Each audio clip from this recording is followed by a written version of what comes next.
سید علی خامنه‌ای رهبر دیکتاتور جمهوری اسلامی 7 مرداد ماه در مراسم تنفیذ مسعود پوزیده گفت شاخص مهم حکومت پهلوی اول دیکتاتوری خشن و فشار به ملت و ذلت و انفعال در مقابل عوامل خارجی بوده است. این موضوع این قسمت از برنامه وضعیت قرمز است. مهمان این قسمت عرفان قانعی فرد است.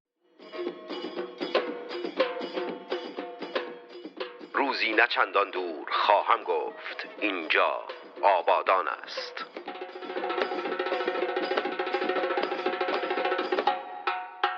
عرفان، چه دلیلی داره که در مراسمی که اصلا ربطی نداره که بخواد در مورد خاندان پهلوی صحبت بکنه سید علی خامنه‌ای بیاد این حرف ها رو بزنه و اینکه خشن بودن، نمیدونم دیکتاتوری، فشار به ملت، ذلت و انفعال در مقابل عوامل خارجی، خب تمام مؤلفه هایی است که خود جمهوری اسلامی عملا بر مردم ایران داره هموار میکنه.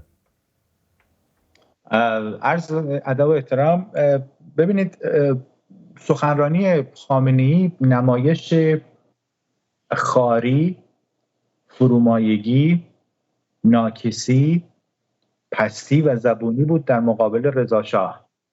یعنی یک ملایی در مقابل اسم رضا شاه به ویژه و نام شاهان پهلوی حس زبونی و حقارت داشت و این به نظرم جالب بود از این لحاظ. اما یک بخش جلسه اون نمایش بود، یک بخش جلسه دیگه هم یا آقای مجیزگو، مداهنگر، چاپلوس و کرنشگر و نمایش هیچکس. گفت من هیچم در مقابل خامنه‌ای. دیگه ببینید اون کجاست داستان. بنابراین مردم ایران با دو نمایش روبرو شدن، یکی نمایش حقارت و خاری خامنه‌ای در مقابل شاهان پهلوی و یکی نمایش چاپلوسی و کرنشگری و مجیزگویی یک هیچکس در مقابل خامنه‌ای. هر دو برای مردم ایران مفید هست. چرا؟ چون نشون دادن که چیزی عملا ندارن برای عرضه به نسل جدید. اما درباره این صحبت‌هاش ببینید، رضا شاه و محمد رضا شاه پهلوی به تمدن و فرهنگ و ادب ایران هجوم نیاوردن، یورش نکردن، بلکه در ساخت فکر ایرانی تلاش کردند، در ساخت تمدن و فرهنگ ایرانی تلاش کردند. بماند جامعه مذهبی، جامعه با زنگوله خرافات در گردن، تمسخر کرد هم جشن 2500 ساله شاهنشاهی ایران که شاه فقید مردم رو به تمدن بزرگ دعوت می‌کردند. جامعه فهم درست از این قضیه نداشت، هنوزم ندارد و این بسیار عجیب و غریب در تاریخ هست واقعا. و نکته دیگه‌ای که هست، هر دو شاهان پهلوی زنده کننده میراث ایرانی، میراث تفکر ایرانی هستند که ایرانیان میهن پرست خردمند اومدن در دوران پادشاهان پهلوی در کنار شاهان مثل فروغی، مثل سیاسی و غیره اومدن و راه راستی زرتشت رو با شهامت دوباره تبلیغ کردن. یعنی چی؟ یعنی راه آیین شهریاری ایران، آیین پادشاهی یا پادشاهی. و خب به هر حال اندیشه ورشکسته چپا اومد و مزاحم این کار شد از یک سو، و از یک سو اندیشه ویرانگر ملا، یعنی ویروس و عفونت داخل جامعه ایران.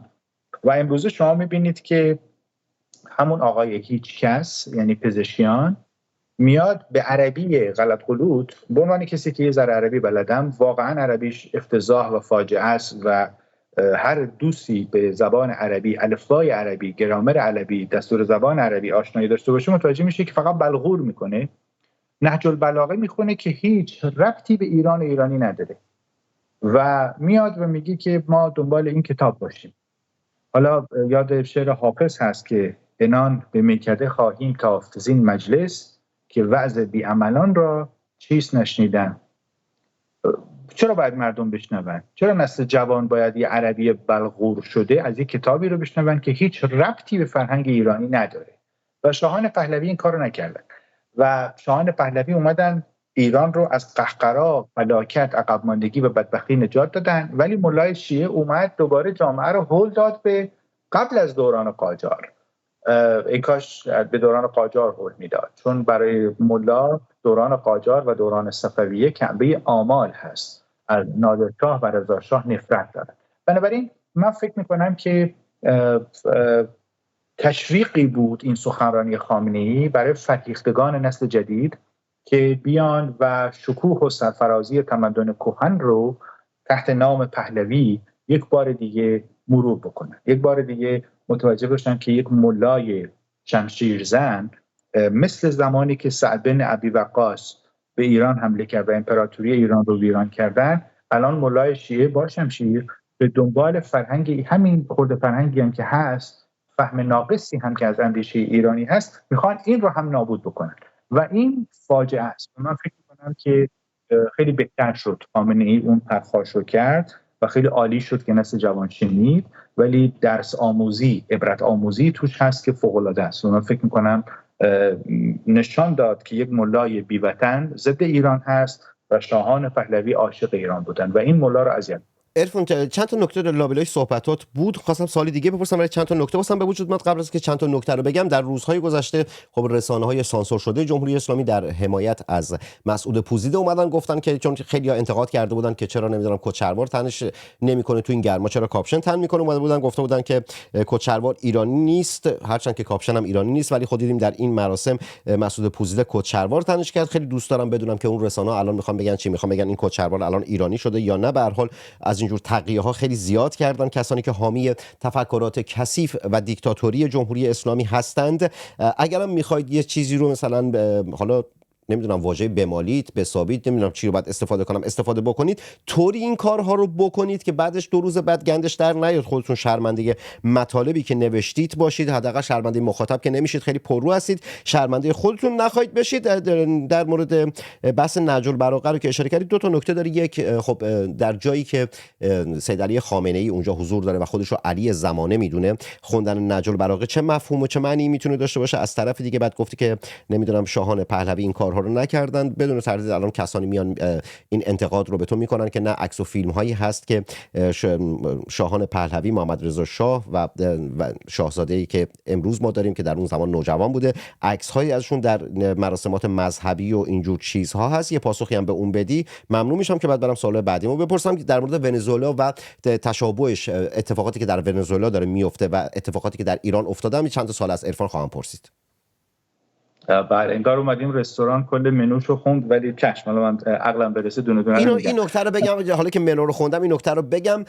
همیشه با عرفان وقتی که مصاحبه می‌کردم، مصاحبه یا 4 صبح یا 5 صبح به وقت عرفان بود. امروز 4-5 صبح نیست، ولی در اسباب کشیه، واسه همین دیگه رفاقت با محمد تنگستان اینجور چیزها هم داره. میشنوم صداتو.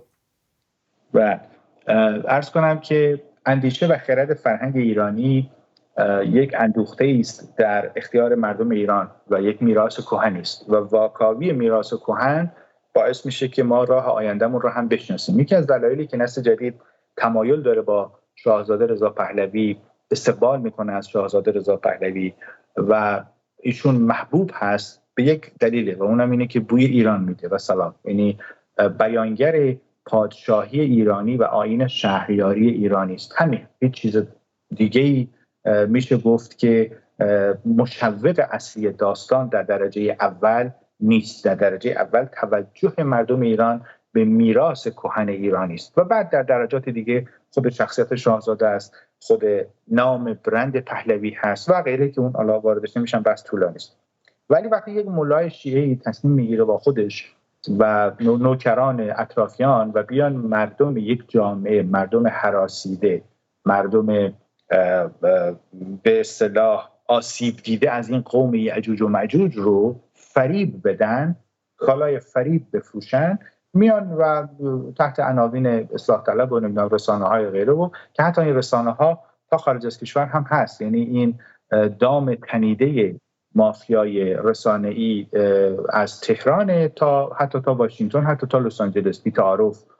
و این به این خاطره که مردم ایرانی درک و فهم درست نه از تاریخ و فرهنگ خودشون داشته باشن و نه تشویق بشن به برگشت به اون به اصطلاح فرهنگ و تمدن و اندیشه ایرانی و اینها دشمن اندیشه و فرهنگ ایرانی هستند و یکی مثل پزشکیان با شورت و رکابی هم بشینه مهم نیست. مهم اینه که چی داره برای جامعه ایران. یعنی اصلا برای من یکی لباسش اصلا مهم نیست. آقا اصلا دوست داره با عرقیه بشینه، اصلا دوست داره با پیژامه بشینه، چیز مهمی نیست. اون چیزی که مهمه این که در مغزش چی میگذره و چی داره برای نسل جدید. در مغز این شخص نهج البلاغه است، در مغز این شخص چاپلوسی و تملق برای سر مار هست، یعنی شخص اصلی تروریسم اسلامی. و بعد شما امروز نگاه بفرمایید در مراسم تحلیف چه افرادی مهمانش بودن؟ تروریست های منطقه، آدمای بی شخصیت منطقه، آدمایی که هیچ حیثیت فکری، عقلی، عقیدتی ندارن، مال جهاد اسلامی فلسطین، مال حزب الله، مال مثلا قبیله وحشی بارزانی. یعنی یک قوم یعجوج و ماجوج کنار هم جمع شدن. چیه؟ میخوایم از رئیس جمهوری یه چاپلوس یا آقای هیچکس ما دفاع بکنیم یا چشم روشنی بدیم. بعد شما نگاه بفرمایید، یک کلمه از ایران، از فرهنگ ایران، از خرد ایران، از اندیشه ایران در داخل این مراسم تحلیف نیست. میگن ما خواستار حفظ مذهب رسمی کشور هستیم. خب به ما چه مربوط؟ مثلا شیعه چه گلی به سر مردم ایران زده؟ حالا مثلا مسیحی باشه، یهودی باشه، مثلا چه اتفاقی میفته؟ اصلا آقا به من ایرانی چه مربوط؟ تا کی این افسار و زنگوله در دور گردن ما باشه و زیر یوغ استبداد بریم؟ این نکته بود که اینجا هم درسی است برای نسل جدید که به ما چه مربوط؟ مثلا شما حافظ مذهب رسمی کشور هستی، خب میخوام نباشید.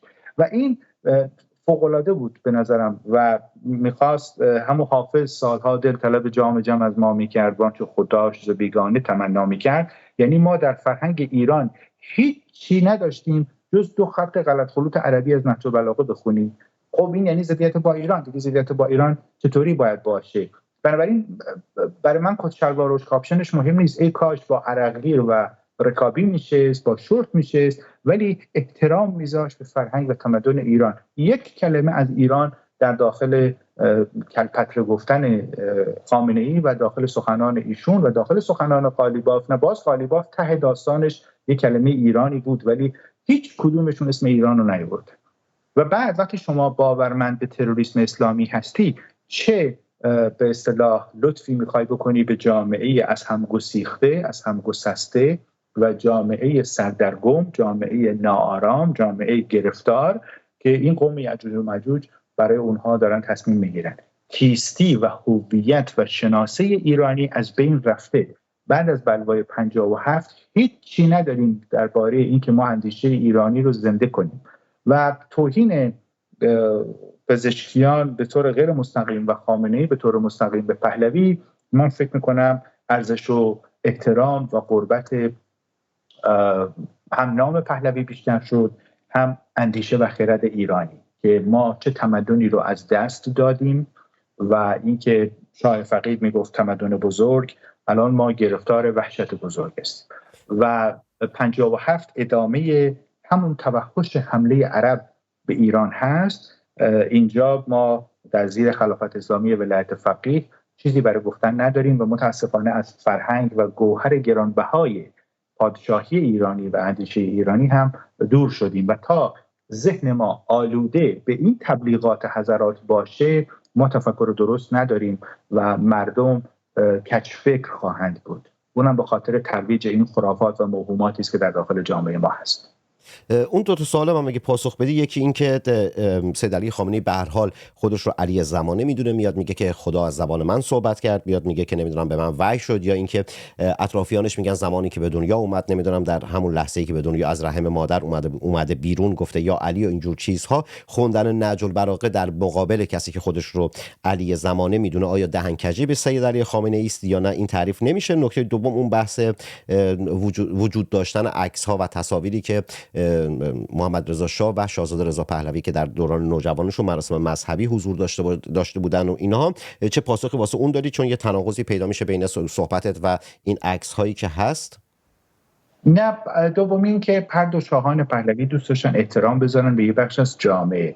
خب یک بخش از جامعه قشری است، یک بخش از جامعه متعصبه، یک بخش از جامعه گرفتار زنگوله و یوغ خرافات و موهومات. چیکار باید کرد؟ باید اینا رو ریخت تو دریا؟ نه، باید به اینا آموزش داد. و جامعه در تکاپو بود. سپاه دانش میرفت تو دهات به مردم آموزش بده، رشد بده.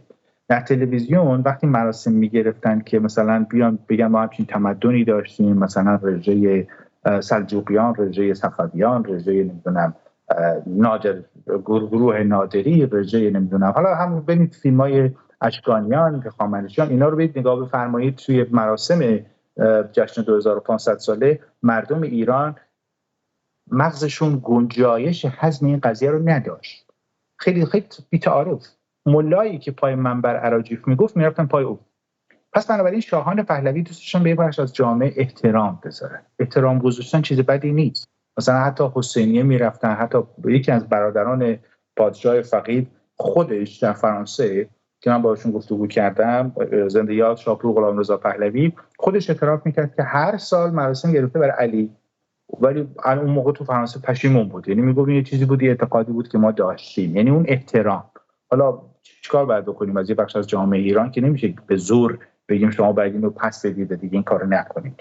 و اینکه خامنه‌ای خودش علی زمانی میدونه و ایشون جلوش داره نهج البلاغه میخونه، خب مگه علی کی بود؟ مثلا علی چیکار کرده؟ مثلا در طی اون 4-5 سال خلافت اسلامی مثلا ایشون دانشگاه ساخته، چیکار کرده؟ ایشون جز جنگ، خونریزی، توحش، حتی رفت به جنگ زن پیغمبرتون که جنگ جمل باشه. مثلا علی چیکار کرده؟ مثلا بیمارستان ساخته، مثلا به توسعه ژنتیک کمک کرده. علی چیکار کرده؟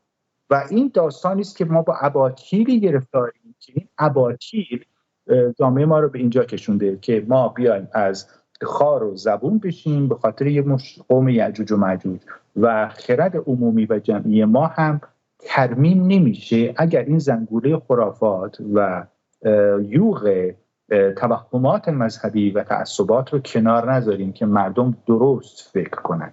شما در نظر بفرمایید هر سال چند هزار ساعت از مردم ایران وقتشون تلف میشه برای خرافات. اگه به جای اون به تکنولوژی و تمدن فکر میکردن و پیشرفت، الان ایران، ژاپن که سهل کل کره زمین رو هم فتح کرده بود به خاطر نبوغ ایرانی. ولی متاسفانه ما گرفتار این قوم یعجوج و ماجوج هستیم. بنابراین اگه جلوی خامنه‌ای به خودش میگه علی زمان، خب علی هم یه جنایتکاری بود مثل این. خیلی بی‌تعارف. شما خلافت‌های اسلامی 5 تاشون رو نگاه بکنید، 4 تاشون رو نگاه بکنید، 3 تاشون همدیگه رو کشتن توسط همین مسلمانان. مثلا یارو بلژیکی یا یونانی که نیومده بکشه، که خودشون هم دیگه رو کشتن به خاطر غارت، به خاطر پول، به خاطر دزدی، به خاطر اینکه افسار جامعه رو بیشتر بکشن. پس بنابراین کتاب 23 سال دشتی رو نسل جدید اگه نخونده بخونه که متوجه بشه از اساس برای تسلط، قدرت و پول درست شده. و این خلافت اسلامی متاسفانه فعلا در داخل ایران هست. هنوز مردم ایران متوجه نیستن 57 چه بلایی سرشون اومده. هنوز مردم ایران این هشدار و اخطار رو درک نکردن که درک و اندیشه ما از 57 هنوز ضعیفه. یک مشت تروریست بی وطن افتادن به جان وطن. این جمله رو همیشه من در همه مصاحبه ها مرتبا تکرار میکنم، به خاطر اینی که ما در این دام گیر افتادیم. مردم ایران خودزنی کردن، مردم ایران خودکشی دست جمعی کردن و الان گرفتار شدیم که یکی بیاد برای ما نهج البلاغه بخونه، ما براش باید به به چه چه کنیم. خب ایشون علی زمانه است، باش منم میگم ایشون علی زمانه است. اتفاقی نمیخواد بیفته که زنده باشید. چند تا نکته رو بگم. نکته اول در مورد بحث مذهب که صحبت کردم، خب من یعنی به هیچ مذهبی باور ندارم و کلا ضد مذهب هستم. تابانش هم دادم. اتفاقاتی که در زندگیم افتاده، اتفاقاتی که برام افتاده، خب به خاطر این مخالفت با مذهب بوده و بر این باور هستم یکی از بزرگترین مشکلاتی که ما در جامعه ایران داریم همین وجود فرهنگ مذهب. بزرگترین اسطوره‌های ادبی ما که پاشنه آشیل جامعه فرهنگی و فکری ایران هستند، شاعران کلاسیک ما همه یا حافظ قرآن بودن یا مورج قرآن بودن، کسانی بودن که مبلغ قرآن بودن در اشعارشون. حافظ، سعدی که کلا اگر مذهب رو، قرآن رو، اسلام رو از اشعار بزرگان و ستونهای ادبی ایران بگیریم عملا هیچ چی دیگه از ما نمیمونه. با این حال من میگم که آقا این قضیه باید حل بشه، نباید حذف بشه، نباید نمیدونم سوزونده بشه، باید مردم آگاه بشن. همون نکته‌ای که عرفان گفت، در سالها و سالیان گذشته نوشته‌ها، یادداشت و مقالات زیادی در این حوزه، مخصوصا در حوزه ادبیات و ادبیات کلاسیک ایران در این مورد نوشتم. خیلی مدت هم خیلی آدم میگفتم محمد تنگستانی ضد ادبیات کلاسیک. نه آقا، ادبیات کلاسیک شناسنامه منه، ولی میگم که باید این موضوع حل بشه. وقتی که به این خاطر که به عرفان قول داده بودم 15-20 دقیقه بیشتر نشه مصاحبه و در مورد ونزوئلا صحبت نمی‌کنم، میکنم در اسباب کشی. دیگه لطف کرد مرام گذاشت و لابلای اسباب کشی اومد یه مریضم رد کرد و واسه همین در مورد ونزوئلا دیگه به موضوع ونزوئلا نمیپردازم. سوال آخری که ازت دارم افرام، وقتی ما از تاریخ صحبت میکنیم یعنی که با سند و مدرک باید صحبت بکنیم، یعنی که باید بیایم مستند حرف بزنیم. کسی که مدعی کتابخونه، کسی که بیش از 3 دهه است رهبری جمهوری اسلامی رو داره، نمیدونم پاشنه آشیل فکری و فرهنگی رو در دست خودش گرفته، ادبیات کودک رو در دست خودش گرفته، خودش رو همه تن حریف میدونه، در مورد تاریخ اظهار نظر میکنه، در مورد مسائل هسته‌ای اظهار نظر میکنه، در علم پزشکی اظهار نظر میکنه، در مورد ادبیات اظهار نظر میکنه، در مورد تاریخ هم خب میاد اظهار نظر میکنه و میاد جعل تاریخ میکنه. چه سندهایی ما میتونیم، یعنی شما به عنوان یک مورخ چه سندهایی وجود داره که بیایم بخوایم مقایسه بکنیم، خیلی تیتروار اگر بخوای بگی، بین زمان حکمرانی علی خامنه‌ای و کلا جمهوری اسلامی و رضا شاه، که ببینیم آقا این نمیدونم دیکتاتوری خشن، فشار به ملت، ذلت، انفعال مقابل عوامل خارجی که سید علی خامنه‌ای گفته، از لحاظ سند و فکت تاریخی در کدام دوره ما همچین چیزهایی داشتیم؟ من یک سند رو میدم، بقیه‌اش دست نسل جدید. رضا شاه اومد دانشگاه تهران ساخت، فرهنگستان ادب ساخت و بزرگداشت فردوسی که در جلوی مقبره فردوسی اون نطق قرار رو خوند. خامنه‌ای چیکار کرده؟ گفتش که علوم انسانی باید تعطیل بشه. خودش گفت، سخنرانیش هست. خودش یه وزارت گذاشته، وزارت سانسور، وزارت فرهنگ و ارشاد اسلامی. حالا کل مردم ایران بشن اسلامی. آقا بازم به من چه مربوط؟ اصلا به من ایرانی چه ربطی داره؟ کجای جهان شما سراغ دارید که یک کشور میراث فرهنگی یک کشور، تاریخ یک کشور، ادب یک کشور، هنر، صنعت یک کشور فدا بشه برای عقیده و ایدئولوژی وارداتی از یه جای دیگه؟ در کجای جهان شما سراغ دارید؟ آقا به ما چه مربوط؟ مگه نمیگید از عربستان اومده؟ خب چرا عربستان براش اینقدر دلسوزی نمیکنه؟ هیچ. امروز مجلس قالیباف میگه تلاش بکنیم در جهت تمدن اسلامی. خب یعنی ما تمدن ایرانی رو زیر پا بذاریم دیگه. این کلهم بزرگترین سنده که رضا شاه مثلا در بین تمام کارهایی که کرد، که اومد آموزش و پرورش رو از چنگال آخوند در آورد و براش کتاب درسی تهیه کرد به کمک میهن پرستان خوشفکر و شجاع، در واقع دادگستری رو از چنگ آخوند در آورد و قانون وارد کشور کرد. به خاطر اینی که پادشاهان همیشه یادمون باشه که حافظ قانونن و شاه باید قدرت اجرایی داشته باشه، وگرنه به چه دردی میخوره؟ میشه سمبل. شاه حافظ نگهبان قانونه و واقعا رضا شاه و محمد رضا شاه اومدن این کار کردن. مثلا دقت بفرمایید در مثلا موارد شکایتی چندین بار محمد رضا شاه پهلوی در دادگاه باخت. نمونهش یحیی صادق وزیری دادستان کل کشور بود، در ماجرایی دربار باخت. خب شاه چیکار کرد؟ مثلا آقای یحیی صادق وزیری رو اعدام کرد. نه، آقای صادق وزیری شد در کابینه بختیار وزیر دادگستری. خب در نتیجه شاه به قانون احترام داشته. ولی مثال بارز همونه که رضا شاه اومد دانشگاه تهران رو آورد، فرهنگستان رو آورد، بزرگداشت فردوسی رو آورد. خامنه‌ای چیکار کرده؟ با وزارت سانسورش داره مثلا دفاع میکنه، با این صدا و سیمای میلیش داره مثلا فخر میفروشه، با روزنامه کیهانه به چی داره افتخار میکنه؟ برای توسعه اندیشه و تفکر ایرانی چیکار کرده ایشون؟ همین، این بزرگترین سنده. همین رو شما به سراغش من فکر میکنم یواش یواش نسل جدید یاد میگیره که مثلا کسی مثل پرویز ناطق خاندری میشه وزیر در کابینه علم، کسی که سپاه دانش رو درست کرد. اون کمک رو شما در نظر بگیرید با یه وحشیایی که اومدن و مثلا شب و روز و لیل و نهار تبلیغ چیزی رو میکنن که اصلا وجود خارجی نداره. میگه ما این کشور رو ادامه بدیم، تحویل اون بابا بدیم، یعنی امام زمان.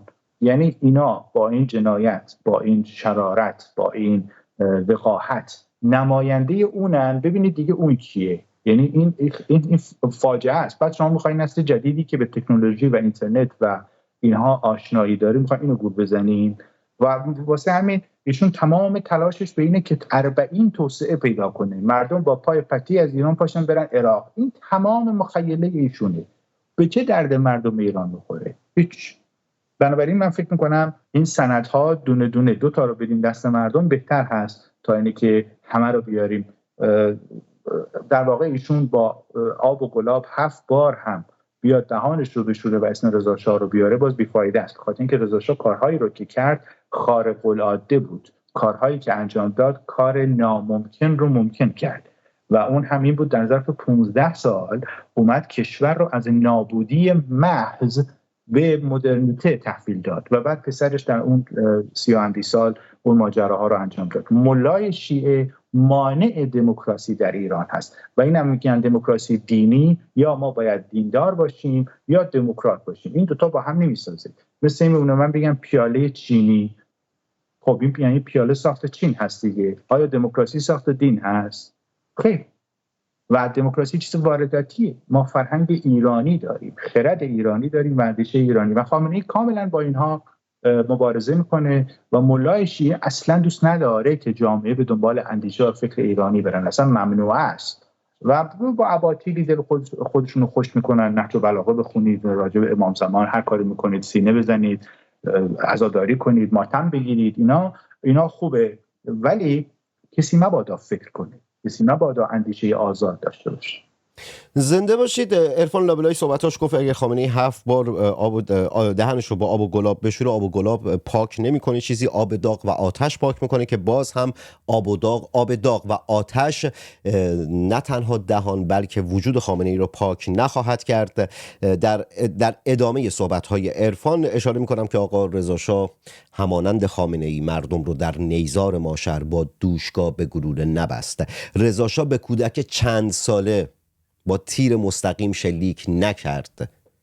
رضا شاه و در دوران حکمرانی محمد رضا شاه و پدرشون رضا شاه به دختران وطنمون تجاوز نشد چون مخالف اون حکومت بودند.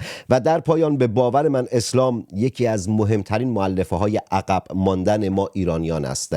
دین و مذهبی که به تو میگه با پای چپ به مستراح بری یا با پای راست و به تو میگه که یه بنده انگشت در مقعدت فرو کن تا پاکیزه بشی، عملا نمیتونه من و توی ایرانی رو به جهان مدرن و جهان امروز وصل بکنه. ملت شریف ایران، لایک کنید، کامنت بذارید، در سوشال مدیا خودتون به اشتراک بگذارید. فقط کانال من هم لایک و اینا نکنید، از کانال های یوتیوبی مابقی ملی گرایان هم حمایت بکنید. ما باید تلاش بکنیم روز به روز صدامون رو بلند و بلندتر بکنیم. کسانی که خارج از ایران هستن این پایین میتونن سوپر چت و تانکس رو بزنن، از مجله تصویری سینما رکس حمایت مالی بکنن. اگر از طریق پیپال میخواید کمک بکنید میتونید در اینستاگرام و توییتر دایرکت بدید تا مشخصات پیپال رو بهتون بدم.